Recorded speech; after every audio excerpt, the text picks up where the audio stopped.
The one thing people find most frustrating about politicians is when they don't answer questions. You criticised Keir Starmer recently for not answering questions, but Conservative ministers, when they were in government, didn't really answer questions either. Why is that? Why do you think politicians don't directly answer questions? Because you seem to. Well, I did, and I always did when I was a minister.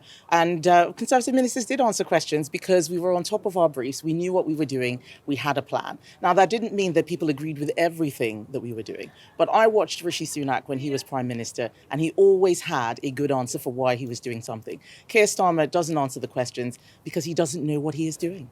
You said that the rap group Kneecap should be banned, full stop. How would that work? Can you ban a band, and would that not be an infringement on free speech? I haven't said they should be banned. I've said they should be prosecuted. They have committed a crime, incitement. This is a band that took the government to court because we refused to give them money. They had anti-British lyrics. I fought that. I made sure that they didn't get any money. Labour came in and gave them the cash. And what do we find? They're calling for MPs to be killed. They're supporting terrorist groups like Hamas and Hezbollah. They need to go to court and be prosecuted themselves. There's some people in jail for saying similar things on social media. Would you like to see them go to jail? Well, there are people in jail for saying things that are not as bad as what Kneecap have said. And I think that they've been avoiding justice for far too long. It's time for some justice. And on top of that, they should give back that money that Labour gave them.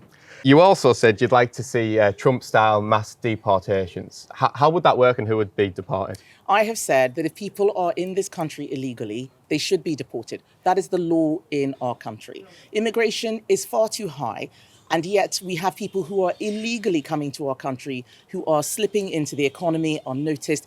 Who has to pay for a lot of people who shouldn't be here? It's British taxpayers. It's not right. Loads of firms on our high street have stopped accepting cash, and there's a report out today from a committee that says maybe shops should be forced to accept cash. What do you think? I think it is important that people can pay in whatever way is most convenient. There are many times when people lose their bank cards or there's an issue.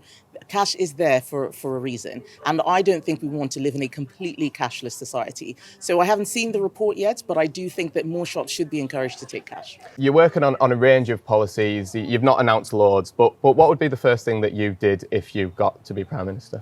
Well, we have tightened up rules on migration. We don't think that everybody who comes to this country should be put on a fast track to British citizenship. So we've changed the rules to make sure that those people who do get citizenship are people who are committed to the UK, been here for a very long time, not just a few years, net contributors, so they're not people who are claiming benefits, definitely not people who've been committing crimes. That's the first thing that I do. Some people are saying that these local elections could cement the five-party system in the UK, but you call the Lib Dems, the Greens and Reform protest parties. Do you genuinely believe that Labour and Conservatives' two-party system is going to survive?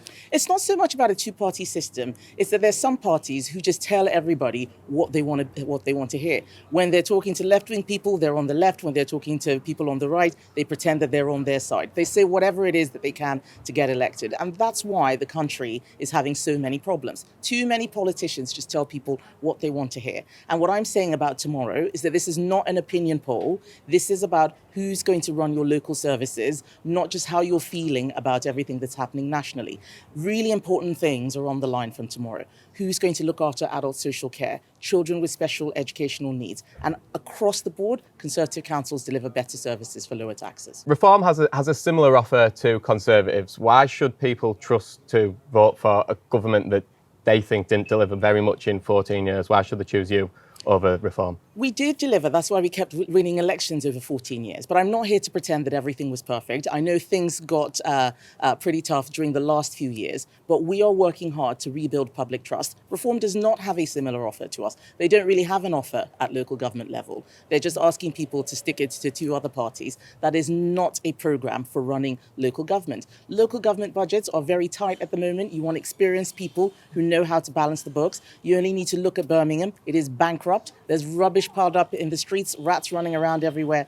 When you have people who don't know what they're doing, they will mess up your council and they will mess up your local services. I mentioned to a few friends that I was doing this interview, and this might say more about them than it does about you, but a few of them weren't aware who you were. Does that concern you that you might not be cutting through to regular voters yet? No, not at all. I'm a new party leader. It takes time for people to get to know new party leaders.